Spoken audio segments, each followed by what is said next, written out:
Hello friend, সবাই কেমন আছো? আশা করি সবাই ভালো আছো। এখন খাচ্ছি দেখো চা, কারণ আমি কাপে চা খাই না, গ্লাসে চা খাই, তাই চা খাচ্ছি। এখন সময় বাজে 9:30। আমরা সন্ধ্যাবেলায় চা খাইনি, আজকে একটু ব্যস্ততা ছিল, তার জন্য খেতে পারিনি, তাই এখন খাচ্ছি চা।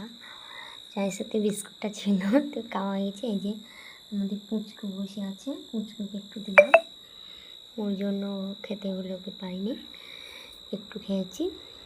তোমাদের সাথে ভাবলাম একটু চা শেয়ার করি, কেননা তোমাদের সাথে কোনো কিছুই আমার শেয়ার করা হয় না। ইউটিউব চ্যানেলটা করেছি ঠিকই, আমার ইউটিউব চ্যানেলে সেরকম ভিডিও পোস্ট কন্টেন্ট করা হয় না, একটু অসুবিধার জন্য করতে পারছি না। আমার কোনো কিছুতেই ভিডিওটা চ্যানেলটা ঠিক করতে পারছি না। যাই হোক, তোমরা সবাই ভালো যদি বাসো, ভিডিওগুলো আগে যেগুলো ছেড়েছি সেগুলো যদি ভালো লাগে, তো আমাকে একটু সাবস্ক্রাইব করে দিও সবাই মিলে। আমরা তোমাদের কাছে সবাই এসেছি, সবাই নিজের ভালোবাসাটাকে পূর্ণটা করার জন্য। যাই হোক, তোমরা সবাই ভালো থেকো। টাটা।